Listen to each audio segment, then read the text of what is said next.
Welcome to Eklavya Study Point and I am Sachin, and in today's video we are going to discuss some important questions for your term 2 and the chapter is framing the constitution. So let's get started. आपको बताना चाहूंगा कि if you have any query so you can follow me on Instagram. मेरा user name आप सभी के screen के सामने है और टेलीग्राम ग्रुप अगर आप ज्वाइन करना चाहते हो तो क्लास 12 ESP न्यू ग्रुप आप सर्च मार के ज्वाइन हो सकते हैं।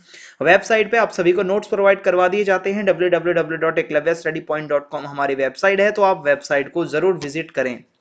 आज का जो फर्स्ट क्वेश्चन है वो ये है, why did Jaipal Singh played for the protection of tribal rights in the constituent assembly. ठीक है, ये क्यों मतलब जो है ट्राइबल राइट्स के लिए बोल रहे थे, उनकी प्रोटेक्शन के लिए। इसमें फर्स्ट ऑफ ऑल जो पॉइंट आप बनाओगे वो ये होगा कि ही stated that the tribes were displaced from there land, यानी कि वो ऐसा बताते हैं कि जो जो ट्राइबल लोग थे, जो ट्राइब्स थी, उनको हटा दिया जाता है उनके अपने लैंड से, डिप्राइव्ड ऑफ देयर फॉरेस्ट, और वो अपने ही फॉरेस्ट जो जहाँ पे वो रहा करते थे पहले से, वहां से उनको मतलब हटा दिया जाता है। ठीक है, and pastors and were force to settle in a new place. ठीक है, तो सब कुछ तो उनसे छीन लिया जाता है, उनको डिस्प्लेस कर दिया गया था। The society did not treat them equally, और सोसाइटी भी उनके साथ इक्वल बिहेवियर नहीं रखती है। And due to their primitiveness and backwardness. ठीक है, और बहुत ज्यादा एक तो उनको लोग बैकवर्ड मतलब समझते हैं। ठीक है, तो इस तरीके से ये हो जाएगा। नेक्स्ट क्वेश्चन है, explain the ideals expressed in objectives resolution introduced by Jawaharlal Nehru. ये मोस्ट इंपोर्टेंट क्वेश्चन है, मोस्टली रिपीटेड क्वेश्चन है, तो आप इसको ऑब्जेक्टिव्स रेजोल्यूशंस को जरूर याद रखिएगा। चलिए मैं आपको बताता हूं। तो जवाहरलाल नेहरू जी ऑन द 13 दिसंबर 1946 इंट्रोड्यूस द ऑब्जेक्टिव्स रेजोल्यूशन। ठीक है, ये इंट्रोड्यूस करते हैं इन द कॉन्स्टिट्यूएंट असेंबली, और the resolution defined the ideals of the constitution of independent India, यानी कि हमारा जो कॉन्स्टिट्यूशन होगा वो कैसा रहने वाला है। ठीक है, उसके जो आइडियल्स हैं वो क्या होंगे, वो सब उसमें एक तरीके से पता चल सकता था। It provided the framework within which the work of constitution making was to proceed, और पूरे एक फ्रेमवर्क जो है वो हमें वहां से मिलता है इसके अंदर, ऑब्जेक्टिव रेजोल्यूशन के अंदर। The outlines of the objective resolutions were, अब इसकी इंपॉर्टेंट बातें क्या थी मैं आप सभी को बता देता हूँ। Proclaimed India to be an independent sovereign republic, guaranteed its citizens justice, equality and freedom, यानी कि इंडिया जो होगा एक इंडिपेंडेंट सोवरेन रिपब्लिक होगा और उनके सिटीजन्स को जस्टिस मिलेगा, इक्वालिटी रहेगी और फ्रीडम मिलने वाली है। तो ये सब लिखा हुआ था। Assured adequate safe guards for minorities, backward and tribal areas. ठीक है, जो मतलब पूरी मतलब सुरक्षा की जाएगी, जो माइनॉरिटीज हैं, जो बैकवर्ड जो क्लास हैं और जो ट्राइबल एरियाज से लोग आ रहे हैं। ठीक है, जो डिप्रेस्ड क्लास है, बैकवर्ड क्लास है, सभी के लिए पूरी सिक्योरिटी रखी जाएगी। ठीक है, तो ऐसा कहा गया। Now next question, mention any two arguments given by Balkrishna Sharma for greater power to the center. Okay, Balkrishna Sharma ने कुछ बातें बोली थी जो कि वो फेवर में थे कि जो पावर ज्यादा है वो सेंटर के पास होनी चाहिए। He said strong centre could plan for wellbeing of the country, अगर सेंटर स्ट्रॉन्ग होगा तो अच्छे से प्लानिंग भी हो सकती है कंट्री के भले के लिए। And it can mobilise the available economic resources of the country, और सेंटर के पास पावर होगी तो वो मोबिलाइज कर सकते हैं ज्यादा से ज्यादा अवेलेबल इकोनॉमिक रिसोर्सेज को। And strong centre can establish proper administration, अगर सेंटर स्ट्रॉन्ग होगा तो एडमिनिस्ट्रेशन भी प्रॉपर होगा। And defend the country against foreign invasions. ठीक है, यहाँ पे थोड़ी सी टाइपिंग मिस्टेक है, तो आप इतना ही इसको समझिए कि अगर सेंटर स्ट्रांग होगा तो प्रॉपर एडमिनिस्ट्रेशन होगा, कंट्री को हम डिफेंड कर पाएंगे जो फॉरेन इन्वेजन्स होते रहे हैं हमारे ऊपर हमले उनसे। ठीक है, now the next question, how did Constituent Assembly of India protected the powers of the central government. Okay, central government के जो ये टॉपिक हैं इसके अंदर मोस्ट इंपॉर्टेंट जो है लाइंस होंगी कुछ सेंट्रल गवर्नमेंट के बारे में जो मैं आपको बताने वाला हूं। तो चलिए मैं आपको बताता हूं। India achieved it's independence on 15 अगस्त 1947, हम सभी जानते हैं, and was also divided into two parts. Independence के साथ ही हमारा जो है मतलब पार्टीशन भी हो गया था Indian Pakistan. Before the partition, the Constituent Assembly did not communicate itself in commendation of a strong central government, but after the declaration of partition on 3rd June 1947, Constituent Assembly considered itself free from all restrictions inflicted by cabinet mission and political pressures. ठीक है, और Constituent Assembly decided to opt for a federation along with strong center. और there were arguments in favor of strong provinces which evoked powerful reactions from the leaders who preferred strong center। ये arguments होते रहे, कुछ leaders ऐसे थे जो provinces को ज़्यादा strong रखना चाहते थे, तो कुछ leaders ऐसे थे जो कि who preferred strong center। Okay, तो यही सारी debates चलती थी वहाँ पे कॉन्स्टिट्यूंट असेंबली के अंदर। तो यहाँ पे doctor Bhimrao Ambedkar and Jawaharlal Nehru propounded a strong central government। ये लोग चाहते थे कि सेंट्रल गवर्नमेंट स्ट्रांग होनी चाहिए for India. They mentioned to the riots and violences that were fearing the nation apart and stated that only a strong center can stop the communal disharmony। ये लोग ऐसा मानते थे, ये जो दंगे और ये जो वायलेंस हो रही है और ये जो मतलब पूरे देश के कोने कोने में ये सब जो हो रहा है, ये एक स्ट्रॉन्ग सेंटर ही इसको रोक सकता है। बाल कृष्ण शर्मा वाला मैंने आपको बता दिया था, अभी पॉइंट पीछे पड़ा है वही है। उसके बाद है in spite of arguments of the centre has likely to break और inefficiency of the centre rights, ठीक है, of the states were most impressively defended by K Santhanam from Madras. ठीक है, also the decision of the constituent assembly to have a strong centre was occasioned by the situation in which it was taken. कुछ लोग ऐसे भी थे, ठीक है, जो कि स्टेट्स के लिए बोल रहे थे, स्टेट्स को ज़्यादा राइट्स होने चाहिए, उसके लिए आवाज़ उठा रहे थे। तो मैं आप सभी को बताऊंगा कि ये सब क्या हो रहा था। ठीक है, हम आगे बढ़ते हैं। Most of the members felt that strong centre was the need of the hour. ज्यादातर मेंबर्स को यही लग रहा था कि सेंटर स्ट्रॉन्ग होना चाहिए और यही समय की मांग है। And it was necessary to ensure peace, prosperity and political stability. और इन सभी चीजों के लिए स्ट्रॉन्ग सेंटर बहुत जरूरी है। And Gopal Swami Ayyangar requested to make centre as strong as possible. और इन्होंने भी यही बोला कि जितना हो सके सेंटर को स्ट्रॉन्ग रखो, सेंट्रल गवर्नमेंट को। उसके बाद है व्हाई डिड एनजी रंगा urged to interpret minorities in the economic terms in the constituent assembly। ठीक है, यहाँ पे एनजी रंगा जो माइनॉरिटीज के लिए यहाँ पे बोलते हैं इन द इकोनॉमिक टर्म्स, वो देखते हैं क्या था। सो एनजी रंगा जो कि एक सोशलिस्ट थे, wanted to interpret the terms minorities in economic terms। ये माइनॉरिटीज को इकोनॉमिक टर्म से जोड़कर बताना चाहते थे। According to him the real minorities were the poor. ये ऐसा समझते थे कि असली जो माइनॉरिटी हैं वो पुअर लोग हैं, गरीब हैं, ठीक है, एंड द डाउन ट्रोडन, जो लोग बहुत ज्यादा दमित हैं, बहुत ज्यादा एक तरीके से समझ लो जो गरीब हैं, पिछड़े हुए हैं। He welcomed the legal rights granted to every individual by the citizens but pointed to its limits। ठीक है, और जितने भी लीगल राइट्स थे जो कि जो वहाँ पे बातें हो रही थी वो उन सभी को वो मान रहे थे। He believed that for a poor there was no meaning of the fundamental right to live, to have full employment, or that they could have their meetings, their conferences, their association and various other civil liberties। ठीक है, वो ये समझते थे कि जो गरीब आदमी हैं उनका सिर्फ ये राइट से काम नहीं चलेगा, ठीक है, उनके लिए कुछ इकोनॉमिक भी हमें कुछ सिक्योरिटी रखनी पड़ेगी। तो ऐसा वो बताना चाह रहे थे कि वरना ये सारे राइट्स का कोई मतलब नहीं है उनके लिए। ठीक है, और there was a need to create conditions where these rights could be effectively enjoyed। for this they needed protection। और उन लोगों को कुछ प्रोटेक्शन चाहिए ताकि वो अपने राइट्स को इफेक्टिवली यूज कर पाए।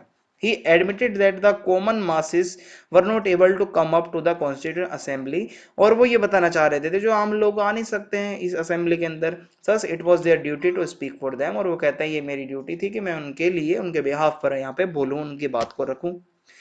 Describe the different arguments made in favor of protection on of depressed class in the constituent assembly। ठीक है, अब इसके बारे में बताते हैं क्या आर्गुमेंट्स होती है। So it was realise that depressed classes specially tribals and untouchables needed special attention. देखो, इन लोगों को स्पेशल अटेंशन की जरूरत थी क्योंकि सोसाइटी में इनके साथ बहुत सालों से बहुत बुरा हुआ था और सोसाइटी भी इनके साथ इक्वली बिहेव करे ऐसा बहुत जरूरी था। But some members of the depressed class emphasise that the problem of the untouchables could not be resolve through the protection and safeguards alone. वो ये कह रहे थे कि सिर्फ प्रोटेक्शन से और इससे नहीं कुछ होगा, इसके अलावा ये ऐसा कह रहे थे कि these members believe that the disabilities of the depressed class were caused by the social norms। वो कह रहे थे कि ये social norms की वजह से उनकी आज ये हालत है। and the moral values of the caste divided society, ये जो caste और ये divided society है इसकी वजह से वो लोग ऐसा फील कर रहे हैं। the depressed class had been left in isolation, और बहुत अलग करके उनको देखा जाता है। with this belief that they are not born to be fit in the civil society, और लोग ऐसा समझते हैं कि वो इस सोसाइटी में रहने के लिए पैदा ही नहीं हुए। So their suffering was due to their systematic marginalisation. उनको जो एक ऐसा उनका हाशिए पे उनको ला दिया गया था कोने पे कि अलग सोसाइटी से अलग, ठीक है। और they had no access to education and also had no share in the administration, कोई एडमिनिस्ट्रेशन में उनका शेयर नहीं था, कोई एक्सेस नहीं था एजुकेशन को। Thus in the constituent assembly many recognise that social discrimination could not solve only through constitutional legalization, there had to be change in the attitude within society। सिर्फ और सिर्फ ये लेजिस्लेशन और ये सब राइट्स और ये सब प्रोटेक्शन से काम नहीं चलेगा, सोसाइटी का एटीट्यूड भी चेंज होना चाहिए उनके लिए, ठीक है, towards them। Now, the discussions within the Constituent Assembly were also influenced by the opinions expressed by the public। Examine the statement, जो भी डिस्कशंस होती थी कॉन्स्टिट्यूएंट असेंबली के अंदर, वो कहीं ना कहीं पब्लिक ओपिनियन से भी इन्फ्लुएंस होती थी, ये हमें बताना है। So there was public debate on all the resolutions, public debates भी होती थी। The newspapers reported the arguments presented by different members on any issue, ठीक है, न्यूज़पेपर में ये सब पब्लिश होता था। Criticisms and counter criticism in the press shaped the nature of the consensus that was ultimately reached on specific issues। जितने भी critics होते थे वो सब भी आते थे, ठीक है, सभी लोगों को। और suggestions from the public was also welcomed, जो लोगों के suggestion होते थे उनको भी welcome किया गया, which created a sense of collective participation, ताकि लगे कि भाई सभी collective एक तरीके से यहाँ पे decision लिया जा रहा है, यहाँ पे जो भी हो रहा है। Many linguistic minorities demanded protection of their mother tongue, ठीक है, और जो बहुत सारी ऐसी माइनॉरिटीज थी जो अपने मदर टंग के लिए प्रोटेक्शन मांग रही थी। Religious minorities ask for special safe guard, जो रिलीजियस माइनॉरिटीज थे, ठीक है, वो अपने लिए कुछ सेफ गार्ड मांग रहे थे special. The groups low caste और Dalits demanded an end to ill treatment by upper caste people and reservation of separate seats on the basis of their population in legislatures, वो सेपरेट सीट्स की मांग कर रहे थे। और जो इतना ज़्यादा ये इल ट्रीटमेंट हुआ है उसका एंड चाहते थे दलित भी अब। Important issues of cultural rights and social justice raised in the public discussions were debated in the assembly। जो public discussions होती थी, जो issues उठाए जाते थे, उनको फिर debate किया जाता था assembly के अंदर। So in the same way groups of religious minorities came forward and asked for special safeguards, ठीक है, तो ऐसे ही religious minorities वाले भी अपने लिए safeguard के लिए मतलब पूछने लगे और कहने लगे, ठीक है। तो इस तरीके से ये पूरा होता था कि बाहर की public debates का जो है बहुत influence होता था अंदर जो debate होती थी। A communist member Somnath Lahiri, ठीक है, Somnath Lahiri saw the dark hand of British imperialism hanging over the deliberation of the Constituent Assembly। Somnath Lahiri जो कि एक कम्युनिस्ट मेंबर थे, ठीक है, उनको ऐसा क्यों लग रहा था? So a communist member Somnath Lahiri saw the dark hand of British imperialism hanging over the deliberation of the Constituent Assembly। He urged the members, especially Indians, to completely free themselves from the influences of imperial rule। ये चाहते थे कि हम बिल्कुल भी जो है मतलब दूर, इनकी बिल्कुल जो imperial rule है, ब्रिटिशर्स का रूल है, इनसे हम इनके इन्फ्लुएंस से दूर रहें। During the winter of 1946 to 47 when the assembly was constituted, the British were still in India। जब ये बनाया गया था अंग्रेज गए नहीं थे, ठीक है, लोग थे वो यहीं पे। An interim administration headed by Jawaharlal Nehru was in place, but it could only operate under the direction of the viceroy। ये जो interim administration था वो सिर्फ और सिर्फ viceroy के directions पे काम होता था, और ब्रिटिश गवर्नमेंट जो लंदन में बैठी हुई थी वहां से सब कुछ चलता था इंडिया में। Lahiri exhorted his colleagues to realize that the Constituent Assembly was British made, और वो यही बताना चाह रहे थे ये असेंबली को भी अंग्रेजों ने बनाया है, and was working with the British plans, और ये जो भी हो रहा है यहाँ पे ये भी ब्रिटिश प्लान्स के तहत ही हो रहा है। As a British should like it to be worked out, जैसा अंग्रेजों को पसंद है वैसा ही यहाँ पे वैसी डिस्कशंस हो रही हैं, तो ये सब वो कहते हैं। फिर उसके बाद है with in the constituent assembly of India the language issue was intensely debated. देखो लैंग्वेज इशू जो था उसको बहुत मतलब लैंग्वेज को लेके बहुत ज्यादा यहाँ पे डिबेटिंग होती है हमारे इसके अंदर असेंबली के अंदर। सो अब हमें देखना है अलग अलग मेंबर्स ने क्या अपने व्यूज रखे। So India is a vast country having different regions where different languages are spoken। Okay, हम सभी जानते हैं। So it was quite natural that the Constituent Assembly discussed the intricate issue of language for the newly independent country। अब national language क्या होगी, क्या होना चाहिए, ये सारा तो भाई डिस्कस होना था। So the discussion about the language problem generated intense arguments। ठीक है, ऐसे ही ये issue जो था arguments में बदला। तो यहाँ पे लिखा हुआ है हिंदुस्तानी, ठीक है, हिंदुस्तानी जो लैंग्वेज है, a choice of Congress and Gandhi. Gandhi ji बहुत पसंद करते थे हिंदुस्तानी को।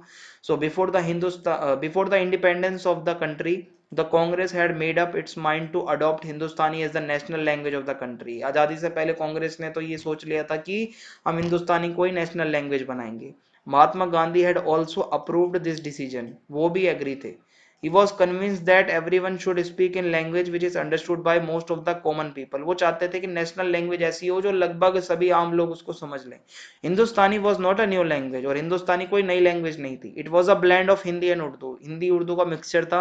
And was a popular language, काफी famous language, and it was spoken by most of the people. ठीक है. फिर उसके बाद है it was a composite language because it was enriched by the interaction of diverse cultures. इसमें बहुत सारे कल्चर्स के मतलब कुछ ना कुछ उसमें मिक्सअप था इसके अंदर. So it was well understood by most of the people living in different regions of the country. ज्यादातर लोग समझ सकते थे ये ऐसी लैंग्वेज है. It was in fact a multicultural language. ठीक है. महात्मा गांधी जी ऐसा बताते हैं कि हिंदू मतलब ठीक है मुस्लिम सभी इसको समझ सकते हैं. It could also unite the people of north with the people living in the south, क्योंकि Hindi was the language of the Hindus and Urdu was the language of the Muslims. So but Hindustani being a blend of these two languages, दो mixup languages के थे ये. ठीक है. had a composite character, that is why Mahatma Gandhi preferred it to be the national language of India. जब ही महात्मा गांधी चाहते थे कि इसी को नेशनल लैंग्वेज बनाया जाना चाहिए. पर आर्ग्यूमेंट्स देखते हैं हिंदी के सपोर्ट में क्या है. So the case for the Hindi was mostly pleaded by R V Dhulekar. ठीक है. धुलेकर ने ज्यादातर जो है ये आवाज उठाई. A Congressman from the United Provinces. He wanted that Hindi, United Provinces UP का इलाका. ठीक है. he wanted that Hindi should be used as a language of constitution making. Hindi use karo. When he was told that all the members of the Constituent Assembly did not know Hindi, he felt infuriated and stated that those who did not know Hindustani were not worthy to be the members of the Constituent Assembly. जब लोगों ने बोला कि ज्यादातर लोग नहीं जानते हिंदी, तो वो यहाँ तक गुस्से में कह देते हैं कि जो नहीं जानता हिंदी वो बाहर निकल जाए इसी असेंबली से. So he told such members to quit the assembly. ठीक है. वो कहते हैं कि चले जाओ इस असेंबली से. There was a commotion in the assembly over his remarks. बहुत ज्यादा डिबेटिंग हुई, आर्गुमेंट हुई. However the peace and order were restored due to the intervention of Jawaharlal Nehru. Jawaharlal Nehru ने फिर सब कुछ संभाला वहां पे. अब report of the language committee. ठीक है. लैंग्वेज कमेटी की रिपोर्ट क्या थी ये मैं आपको बताता हूँ. So the language committee of the constituent assembly suggested a compromise formula. एक कॉम्प्रोमाइज फॉर्मूला आता है. In order to resolve the deadlock over the issue of language, it advocated that Hindi in Devanagari script should be the official language of the country. इसको official language बनाया गया, राजकीय एक तरीके से. ठीक है. And it also suggested that transition from English to Hindi would be gradual. It stated that during the first 15 years since the enforcement of the new constitution, English would be continued to use for all official purposes. English भी use होती रहेगी, time लगेगा इस transition में. In provinces, the governments will be free to choose one of the regional languages for their official work. और जो provinces की बात की जाए तो वो एक language अपनी regional चुन सकती हैं official works के लिए. And in other words, the language committee referred to Hindi as the official language. ठीक है. इसको official language बनाया गया, ना कि national language. So however, Dhulekar wanted Hindi to be declared as the national language. Dhulekar जी चाहते थे कि हिंदी जो है वो national language declare की जाए, ना कि official language. ठीक है. फिर उसके बाद अब कुछ साउथ के भी मेंबर्स थे, इनकी भी सुन लेते हैं. The members in the Constituent Assembly who hailed from the southern states considered Hindi as a threat to their provincial languages. ठीक है. provincial languages. कुछ लोग ऐसे भी थे जो कि साउथ इंडिया से आ रहे थे और वो हिंदी को एक खतरा मानते थे. Many suspicions were expressed by Mrs. G. Durgabai of Madras and Sri Shankar Rao Dev from Bombay.